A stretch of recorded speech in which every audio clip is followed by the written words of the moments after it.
Feuermähne. Abenteuer in einer anderen Welt. Das Geheimnis der Insel.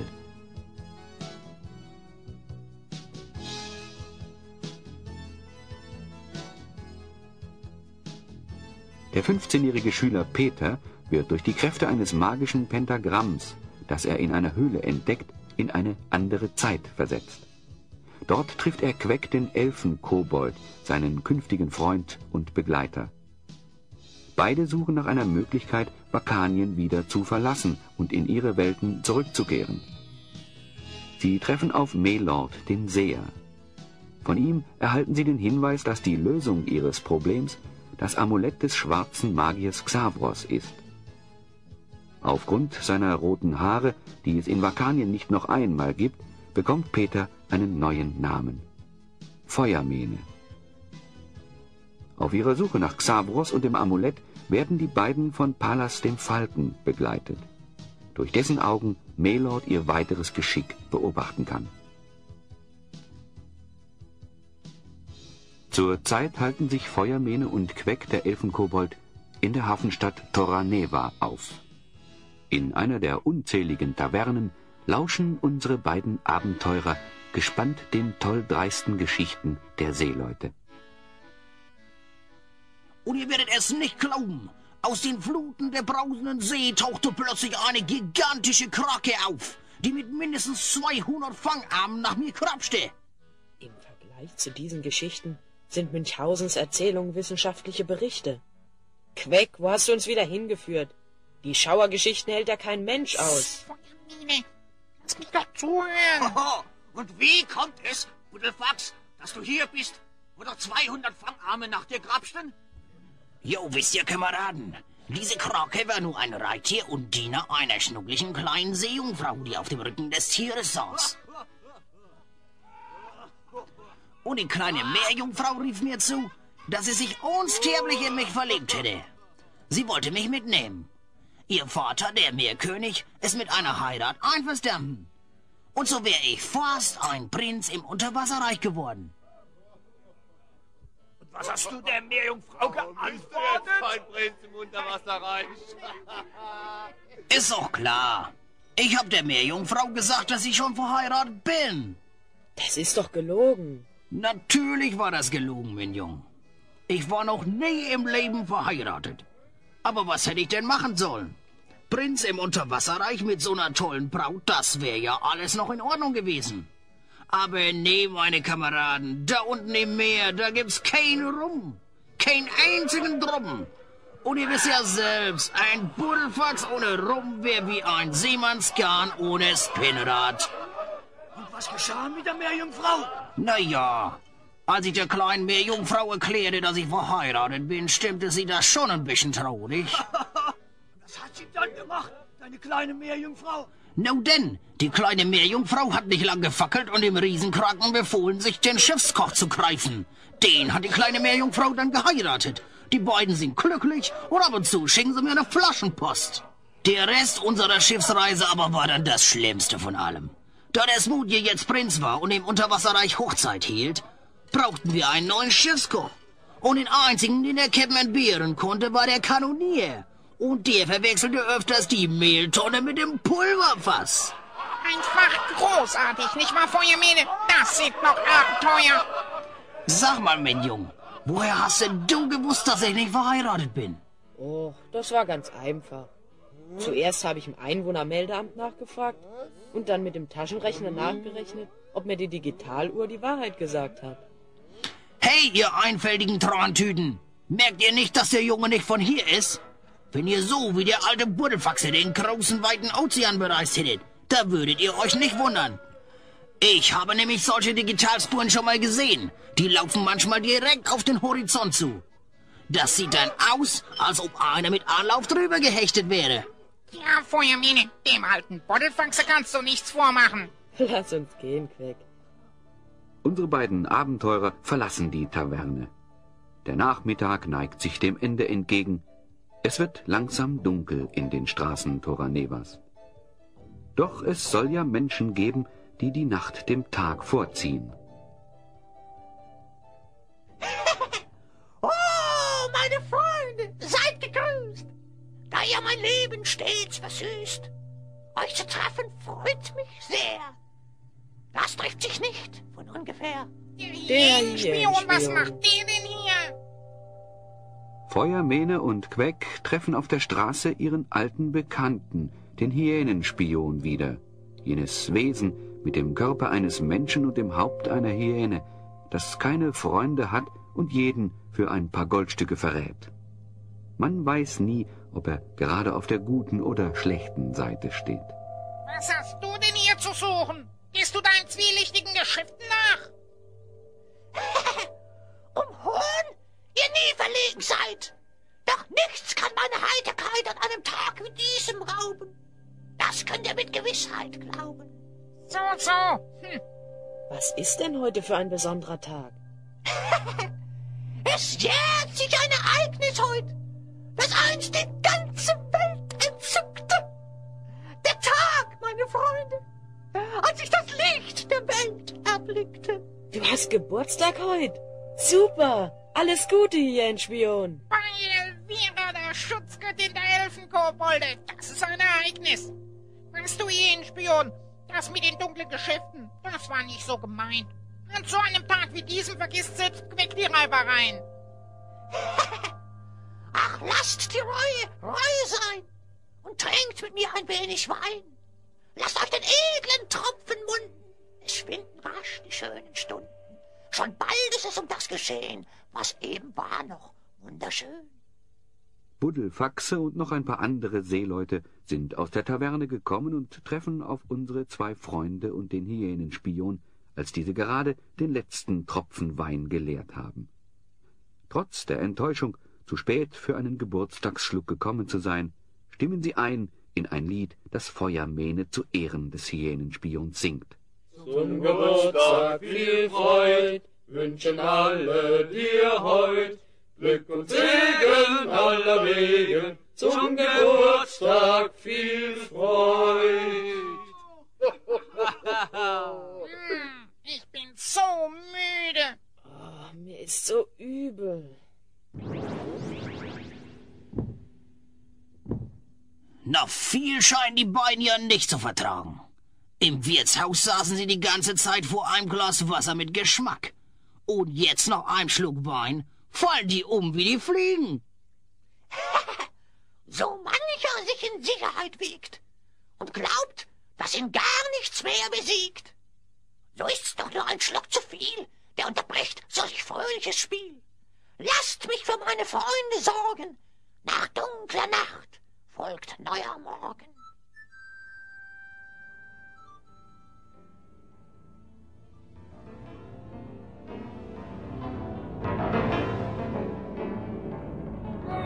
Mein Kopf bei Elvira. Was ist geschehen? Ich glaube fast, der Hyänenspion hat etwas in unserem Wein getan. Dieser Spitzbube schreckt von nichts zurück. Schlaftabletten. Was sind denn Oh, mein Kopf. Schlafpaletten, was ist denn das? Aha. Die beiden Abenteurer. Na, so toll dreist und abenteuerlustig, wie euch euer Freund mir geschildert hat, seht ihr heute Morgen aber nicht aus. Ihr habt wohl gestern ein Gläschen zu viel getrunken. Wer seid ihr? Und was wollt ihr von uns? Vor euch steht Kapitän Cephalosingaro. Wollt ihr etwa behaupten, dass ihr nicht wisst, warum ihr hier seid?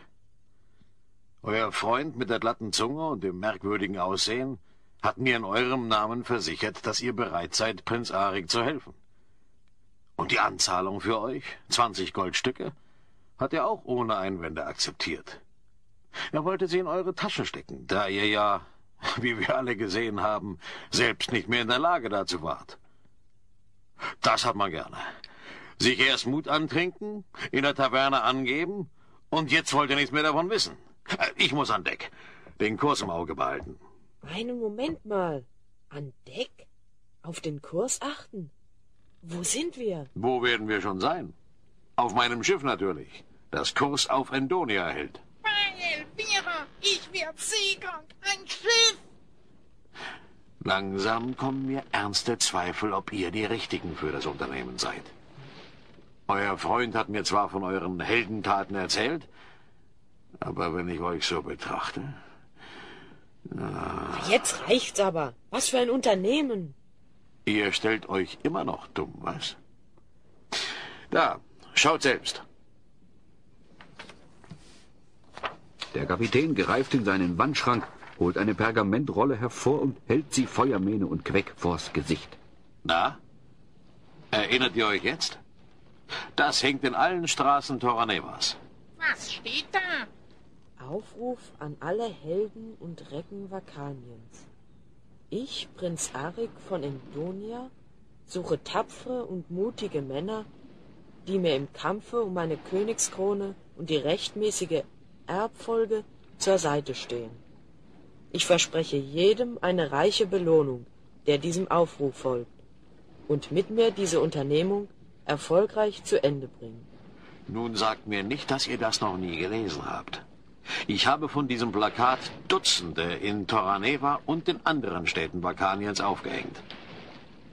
Leider hat sich außer euch beiden niemand freiwillig für das Unternehmen gemeldet. Sowas ist immer verdächtig. Nun ja, ganz ungefährlich ist die Sache sicher nicht. Lasst mich erzählen. Als König Jorkin starb, war sein Sohn, Prinz Arik, noch viel zu jung für die Regentschaft. Und da wurde des Königs Kanzler Melonius dessen Vormund.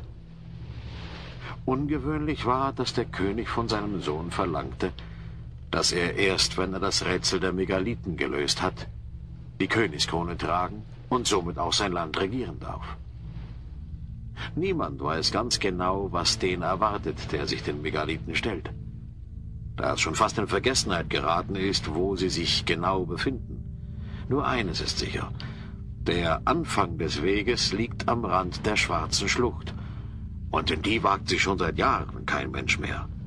Jedenfalls nicht mehr, seit man dort immer wieder jene Gestalt auftauchen sieht, die die Leute den Gesichtslosen nennen. Der Hyänenspion hat die Botschaft also gelesen. Und uns mit diesem Teufelsgebräu eingeschläfert. Dann hat er uns zum Schiff gebracht und die Belohnung kassiert. Unfassbar. Feuermähne, was machen wir jetzt? Die armen Leute können nichts dafür, dass dem Hyänenspion nicht einmal sein Geburtstag heilig ist. Wir werden Prinz Arik helfen. Gut, dass ihr jetzt zur Besinnung kommt. Wir legen soeben auf Endonia an.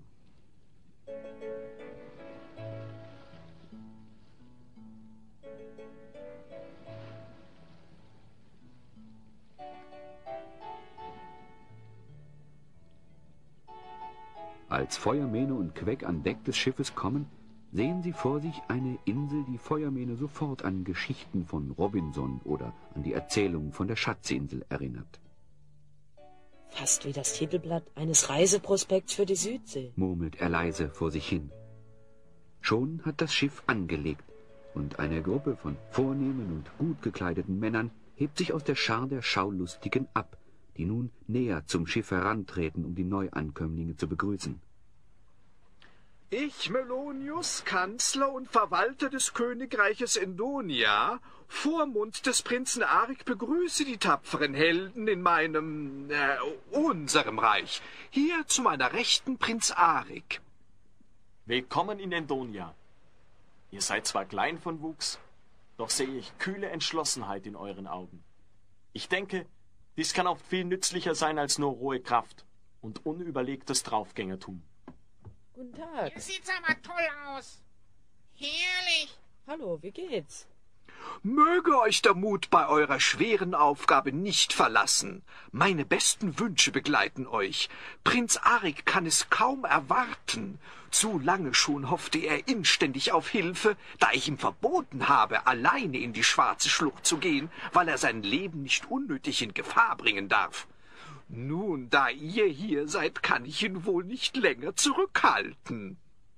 Was haltet ihr davon, wenn wir uns gleich jetzt von hier aus zur Schlucht begeben? Von mir aus schon. Was meinst du, Queck? Eigentlich hätte ich gerne vorher was gegessen. Aber meine Hose spannt in letzter Zeit. Da ist es vielleicht besser, mal ein wenig zu fasten. Also los geht's, Prinz. Nach euch. Inzwischen ist es Nacht geworden. Nur der Mond, der die Landschaft in ein gespenstisch milchiges Licht taucht, und der strahlend klare Sternenhimmel sind die Weggefährten unserer drei Abenteurer zu jenem unheimlichen Ort, den die Bevölkerung Endonias die Schwarze Schlucht nennt. Als sie endlich am Rande der Schlucht angekommen sind, schauen unsere Freunde wie gebannt in den düsteren Abgrund hinab, der sich vor ihnen auftut. So unheimlich dieser Ozean aus den sich leicht im Wind bewegenden Kronen der Baumriesen auch sein mag, so strahlt er dennoch eine magische Anziehungskraft aus. So wie alle Dinge, die uns fremd und unbekannt sind, will auch dieser Wald, trotz der Gefahren, die auf jeden lauern, der diese Ruhe stören will, erforscht und begangen sein, um dem, der den Mut dazu aufbringt, seine Geheimnisse zu offenbaren. Feuermänner, was meinst du? Wollen wir nicht lieber hier warten, bis der Tag anbricht? Lass uns keine Zeit versäumen. Bis wir in die Schlucht hinabgestiegen sind, ist es bestimmt schon hell geworden. Da vorn ist ein Trampelpfad. Der scheint in die Schlucht hinunterzuführen. Ich gehe voran. Prinz, ihr als Zweiter. Und du, Queck, bildest die Nachhut. Geh aber bitte nicht so schnell. Der Prinz kann ja dein Händchen halten. Willst du damit etwas sagen, dass ich ängstlich bin? Nein, Queck. Ich denke, dass ein mutiger Elfenkobold, wie du ganz gewiss einer bist, genau der Richtige ist, um uns zu schützen, falls wir hinterrücks angegriffen werden sollten. Was meinst du mit angegriffen? Du sollst einfach die Augen offen halten. Queck hat, da er seine Aufgabe gewissenhaft erfüllen will, seine Augen mehr auf den Pfad hinter sich gerichtet, als auf den Weg vor sich. So kommt es, dass sich sein Fuß im weit ausladenden Wurzelwerk eines Baumes verfängt und er der Länge nach hinfällt. Prinz Arik, der sich vor ihm seinen Weg durchs Unterholz bahnt, hat davon nichts bemerkt, und so vergrößert sich der Abstand zwischen ihm und Queck zusehends. Danke, Prinz, dass ihr mir auf die Beine hilft. Eure Hand, die ist ja eiskalt. Queck, der, als er seine Augen nach oben richtet, bemerkt, dass der Helfer, der ihm die Hand reicht, nicht Prinz Arik ist, sondern eine Gestalt in einer dunklen Mönchskutte, erschrickt fast zu Tode. Aber viel schlimmer noch als die düstere Kleidung und die gespenstisch langsamen Bewegungen ist, dass diese Gestalt kein Gesicht hat. Alles, was Queck in der Kapuze sehen kann, die sich langsam zu ihm herunterbeugt, ist sein eigenes Spiegelbild. Hinterwind, lass mich sofort los! Zauberbuller, hilf mir! Feuermähne! Feuermähne!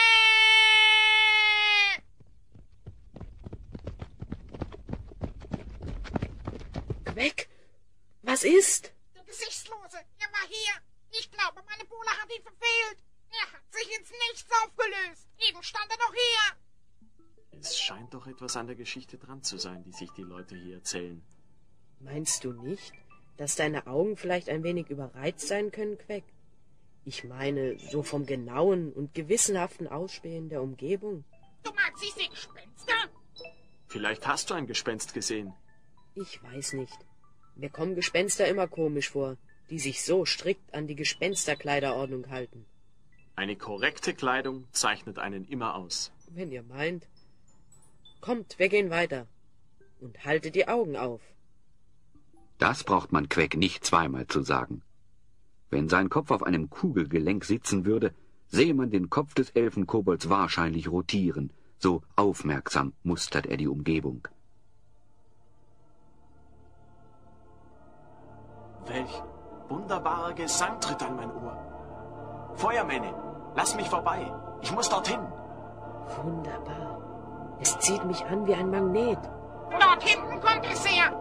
Es ist, als ob meine Schritte in diese Richtung gelenkt werden. Auch meine Beine bewegen sich fast wie von selbst in diese Richtung. Lass mich doch endlich vorbei, Feuermänner. Irgendwie erinnert mich das an eine Geschichte, die ich schon einmal gehört habe. Wunderbar, dieser Gesang. Ich fühle mich so leicht, als ob ich schwebe. Queck, hier, stopf dir das Moos in die Ohren. Freeman, lass das! Mach schon und fang Arik mit deiner Zauberbulla ein. Zauberbulla! Was ist das denn für ein verflixtes Ding? Ich bin gefesselt. Zieht mich nicht fort von hier. Hört ihr nicht? Loslassen. Ich will doch in eine ganz andere Richtung. Feuermähne und Queck schleppen den gefesselten Prinz gewaltsam so weit durch den Wald, bis sie außer Hörweite des immer noch in der Ferne lockenden Gesanges sind. Was ist denn in euch gefahren?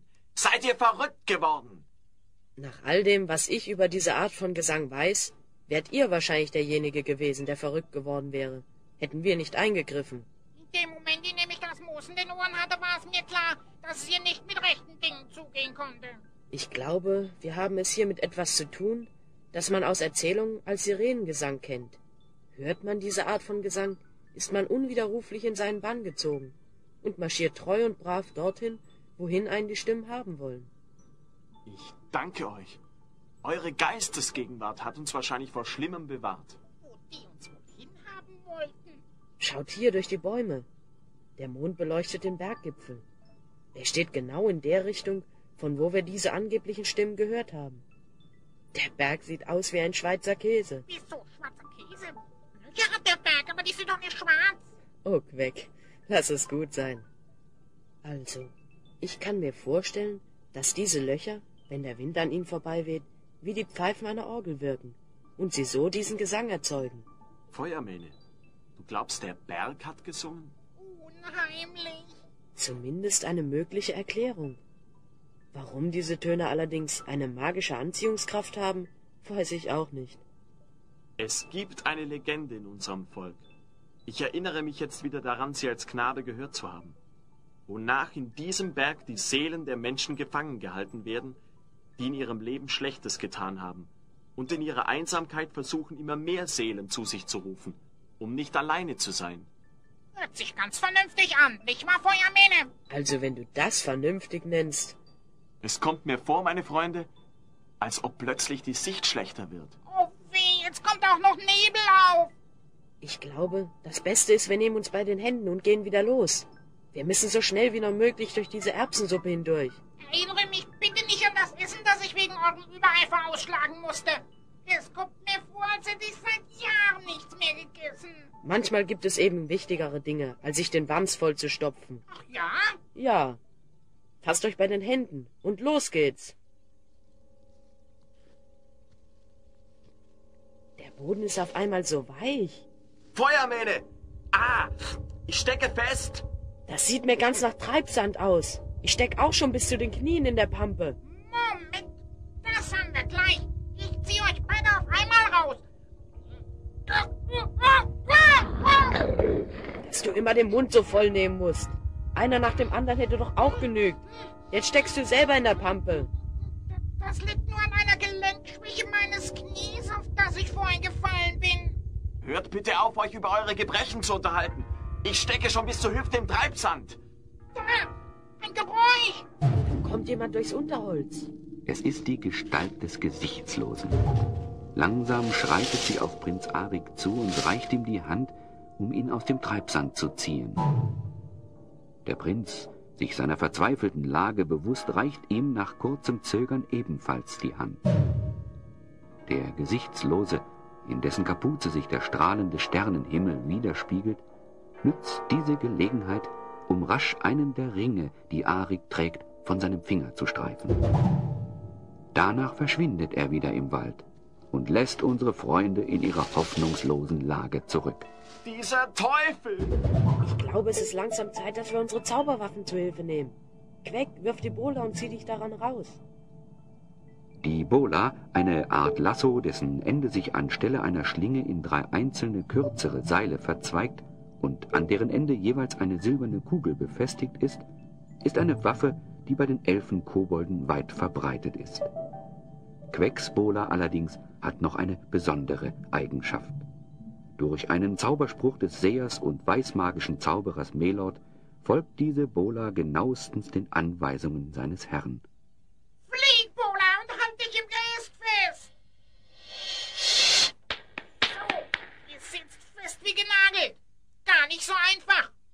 Es kommt mir vor, als würden 200 Kragenarme von Buddelfax an mir ziehen. Oh, geschafft. Gib das Seilende Prinz Arik. So, und jetzt ich. Geschafft. Gott sei Dank. Danke, ihr beiden. Es sieht so aus, als ob ich bei diesem Unternehmen zu nichts anderem tauge, als ständig von euch gerettet zu werden.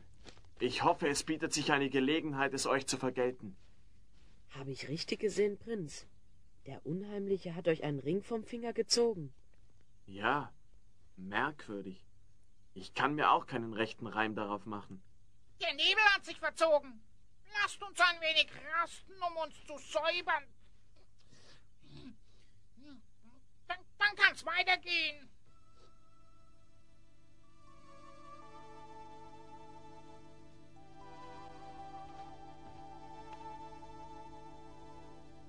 Es scheint, als lichtet sich der Wald. Ich glaube, wir haben es bald geschafft. Richtig. Dort vorn wird es ganz hell. Wird ja auch mal Zeit, dass die Sonne aufgeht. Hört ihr nicht? Ich kann mir nicht vorstellen, dass die Sonne prasselt und knistert, wie ein Scheiterhaufen. Und richtig. Als unsere Freunde am Waldrand angelangt sind, bietet sich ihnen ein unheimliches Schauspiel. Die Lichtung ist umrahmt von schroffen Felswänden, die zu besteigen unmöglich sind. Die Felswände laufen am Ende der Lichtung bis auf einen schmalen, nur wenige Meter breiten Durchgang zusammen. Doch an ein Durchkommen durch dieses Nadelöhr ist nicht zu denken, da eine meterhohe, wild lodernde Flammenwand den Durchgang versperrt. Feuermine, jetzt kann dein Regenbogenharnisch mal zeigen, was er taugt. Ich denke, einem Geschenk von Maylord kann ich blind vertrauen. Ich wage es. Der Harnisch wird mich schützen. Feuermenes Anzug, der ihn vor Hitze und Kälte gleichermaßen schützt, bewährt sich bestens. Feuermene nimmt einen gehörigen Anlauf, springt kopfüber durch die Flammenwand und landet mit einer eleganten Flugrolle auf der anderen Seite. So schlimm war das ja gar nicht. Wie so oft sehen die Dinge von hinten ganz anders aus. Das Feuer wird von einer Rohrleitung gespeist, aus der Öl in eine nach oben offene, tönerne Rinne fließt, die von der einen Wand zur anderen verläuft. Interessant. Es geht mal wieder alles mit rechten Dingen zu. Schau an, ein Abstellhahn. Der klemmt natürlich. Ich denke, das ist Grund genug, Hiebestahl einzusetzen. Bei meiner roten Haarepracht. Stock, gib mir deine Zaubermacht. Aus dem alten, unansehnlichen Stock, der bisher von aller Welt unbeachtet an Feuermenes Gürtel hing, wird mit einem Mal Hiebestahl. Ebenfalls eine weißmagische Waffe des Sehers Maylord. Nicht nur, dass Feuermene nun über eine mächtige Waffe verfügt, er besitzt nun auch die Kraft von 12 ausgewachsenen Männern. Mit Hiebestahl als Hebel und meinen zusätzlichen Körperkräften muss es doch möglich sein, den Hahn zu schließen. Da, er bewegt sich. Der Ölstrom versiegt. Schau an, da liegt ja eine erloschene Fackel. Irgendjemand scheint ja den Zündelhannes gespielt zu haben. Nachdem der Ölhahn zugedreht ist, bricht die Flammenwand in sich zusammen und Prinz Arik und Queck können über die verlöschenden Flammen springen. Jetzt wird's aber langsam eng hier. Die Felswände rechts und links reichen bis zum Himmel hoch. Der Spalt wird immer enger. Gut, dass ich nichts gegessen habe. Freunde, ich glaube, hier ist unser Weg zu Ende. Kommt her und schaut um die Wegbiegung. Ich glaube, du hast recht. Hier gibt es kein Weiterkommen mehr. Die 3 Abenteurer treten nun näher an den Wasserfall heran, der ihnen den Weg versperrt. Von weit oben, zu entfernt für das menschliche Auge, um den Ursprung erkennen zu können, fällt das Wasser senkrecht in die Tiefe. Es führt kein Weg an diesem Wasserfall vorbei. Dazu ist diese Schlucht, die nur ein schmaler, tiefer Einschnitt ins Gebirge ist, zu eng. Das eigentlich Ungewöhnliche jedoch ist, dass der Wasserfall genau an der Stelle, an der er auf den Talboden trifft, in einer Öffnung im Boden verschwindet. Auch wenn es nicht so aussieht, weiß ich, dass wir hier richtig sind. Über diesen Wasserfall habe ich in den Legenden unseres Volkes schon einiges gehört. Um was geht es da? Es wird gesagt, dass der Wasserfall ein Geheimnis in sich birgt. Ja, ein Geheimnis, das dem offenbart wird, der vor mein ewig fließendes Angesicht tritt. Ich bin der Strom der Zeit. Ich wache über das Schicksal dieser Insel und seine Bewohner. Dein Vater stand vor langer Zeit auch vor mir. Er war klug genug, das Rätsel zu lösen, das ich ihm aufgab. Zeig nun auch du, dass du würdig bist, den Thron zu besteigen und über Endonia zu herrschen. Höre, dies ist deine Aufgabe. Wenn du durch mich hindurchgehst, wirst du in eine Felsengrotte kommen. Hinter dir wird sich der Eingang schließen. Es gibt kein Zurück mehr für dich. In der Felsengrotte wirst du 2 Megalithen finden. Die Höhle hat 2 Ausgänge, die von jeweils einem Megalithen versperrt wird. Wenn du sie darum bittest, weichen sie zur Seite und geben dir den Weg frei. Merke dir, dass du nur einmal die Frage an die Megalithen richten darfst. Ein zweites Mal wird dir keine Antwort gewährt. So hast du die Wahl zwischen 2 Wegen, die dich aus dieser Grotte wieder herausführen können. Bedenke, nur einer der beiden Wege führt zum Königreich, der andere in dein sicheres Verderben. Wenn du einen der Megalithen nach dem rechten Weg befragst, so bedenke, dass einer der Megalithen immer lügt und der andere immer die Wahrheit spricht. So finde nun heraus, welcher der rechte Weg ist. Meine guten Wünsche begleiten dich.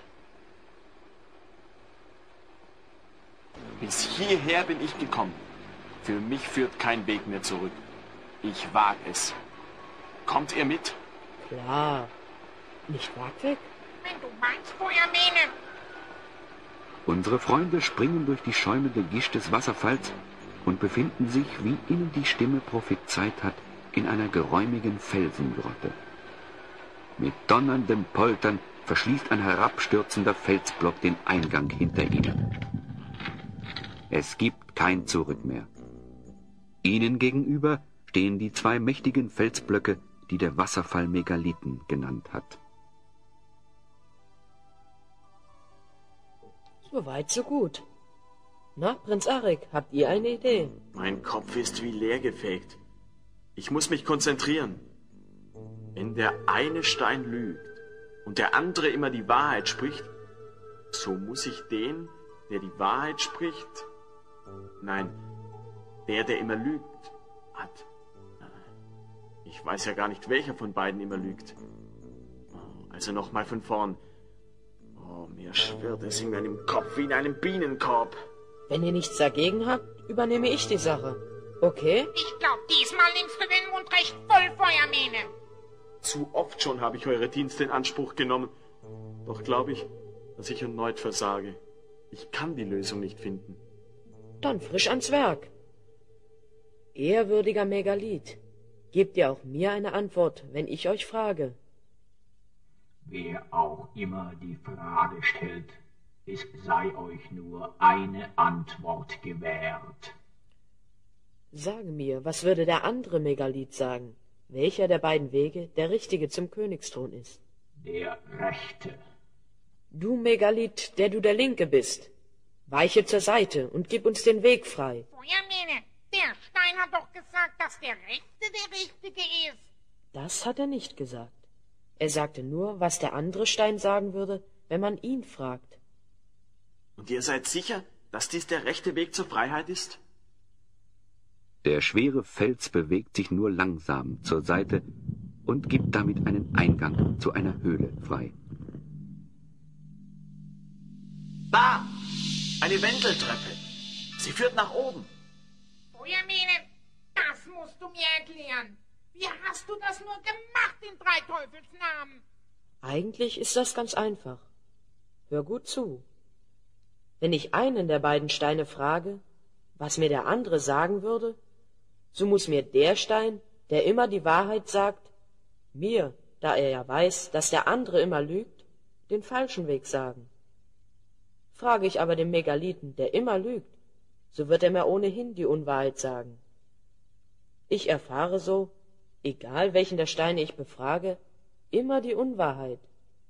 Ich muss also nur den anderen Weg gehen, und ich liege immer richtig. Fantastisch! Woher weißt du das alles? Das ist doch ein alter Hut. Damit habe ich schon beim Schülerquiz im Landschulheim in Bühlerzell den ersten Preis gewonnen. Ein T-Shirt mit einem rosaroten Panther drauf. Aha. T-Shirt, Quiz, rosaroter Panda. Ich verstehe. Naja, wenn das mal der richtige Weg ist. Worauf wartet ihr noch? Lasst uns die Treppe hochgehen. Sie endet hier, an einer Tür. Unglaublich. Das ist das Gemach meines Vormunds. Das geht nicht mit rechten Dingen zu. Merkwürdig ist das schon. Nach diesem langen Weg, den wir hinter uns haben, sind wir wieder da, wo wir angefangen haben. Durch das Quietschen der Tür aufgeschreckt, dreht sich der Kanzler, der ihnen den Rücken zuwandte und zum Fenster hinausschaute, mit einem Mal um. Sein maßloses Erschrecken kann er kaum verbergen, obwohl er sich zu beherrschen versucht. Was seid ihr so bleich im Gesicht, verehrter Vormund? Ich bin es, Prinz Arik, und am Leben, wie ihr seht.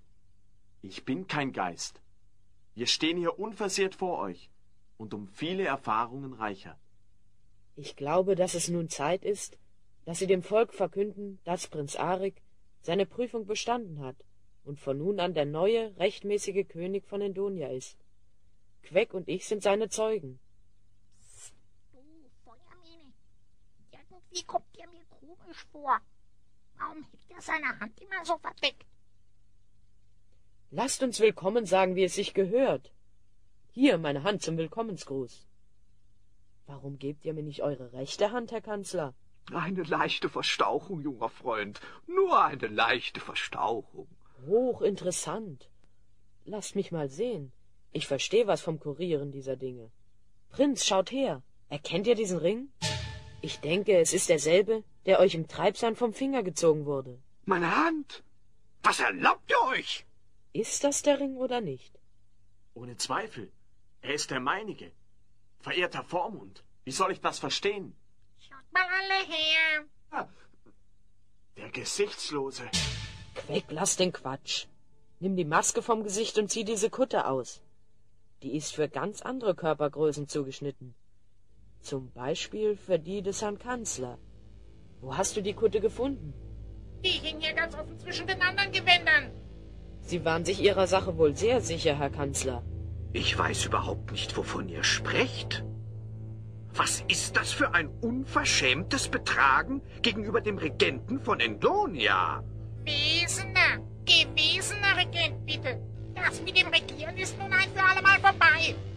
Ich glaube, Vormund, ihr seid uns eine Erklärung schuldig. Nun gut, ich gebe auf. Ich will es nicht länger leugnen, dass ich euch das wahre Vermächtnis eures Vaters verschwiegen habe. Zu dumm, dass ich den für mich viel zu engen Ring, nachdem ich ihn mir auf den Finger gesteckt habe, nicht mehr abziehen konnte. Des Schicksals günstiger Fügung verdanke ich, dass ihr, als euer Vater einem Schwächeanfall erlag, gerade mit eurem Lehrer zur Jagd aufgebrochen seid. Auf dem Sterbebett musste mir euer Vater von dem Geist des Wasserfalls berichten, dessen Segen und Unterstützung zur Regentschaft der zukünftige König nur dann erhält, wenn er sich dem Rätsel des Wasserfalls stellt und es auch zu lösen weiß. Das habt ihr vor Prinz Arik verheimlicht. Doch vermute ich, dass dies noch nicht alles war. Ich erfand die Gestalt des Gesichtslosen. Dies war ein guter Grund dafür, dem Prinzen ohne Begleitung den Zugang zur Schlucht zu verwehren. Gespenstergeschichten verbreiten sich bekanntlich wie ein Lauffeuer, und so konnte ich Zeit gewinnen, bis eine günstige Gelegenheit kam, den Prinzen ein für allemal auszuschalten. Die bot sich wohl im Treibsand, so eine Schurkerei, uns einfach im Stich zu lassen. Jetzt verstehe ich. Ihr habt mir den Ring vom Finger gezogen, um einen Beweis für meinen Tod zu haben. Die Macht und der Reichtum sind mächtige Verführer. Ich konnte nicht widerstehen. Ich habe keine Gnade verdient. Nicht nur euch, sondern auch euren Vater habe ich aufs Schändlichste betrogen. Ich habe beschlossen, euch zu vergeben. Doch möchte ich euch von nun an nicht mehr in meiner Umgebung wissen. Ihr seid eures Amtes enthoben. Verlasst mein Schloss und die Insel. Wenn diese Geschichte beim Volke bekannt wird, kann ich für eure Sicherheit in Endonia nicht mehr garantieren. Das habe ich nicht verdient.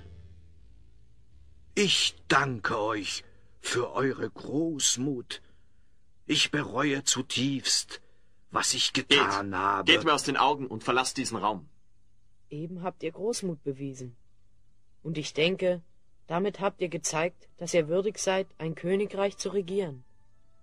Auch wenn ihr das Rätsel des Wasserfalls nicht lösen konntet. An logisch denkenden Regenten mangelt es selten. Eher an denen, die großmütig sind. Na, Prinz, dann kannst du jetzt ans Feiern gehen. Und vor allen Dingen ans Essen.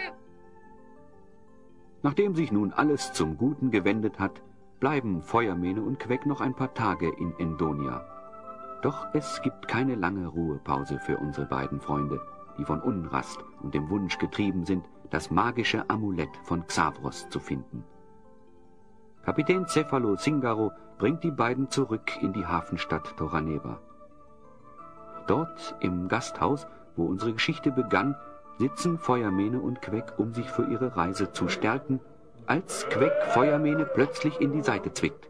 Hey, was soll das? Schau mal dort hinten in der Küche. Siehst du, was ich sehe? Michelaus, der Affe, der Kanzler Melonius. Mit einer Schürze umgebunden beim Abwasch. Einen besseren Job hat ihm wohl keiner mehr angeboten. Vom Kanzler zum Tellerwäscher. Bei Elvira, der Schutzgöttin der Elfenkobolde. Weißt du, Queck, mancher hat's aber auch schon vom Tellerwäscher zum Kanzler gebracht.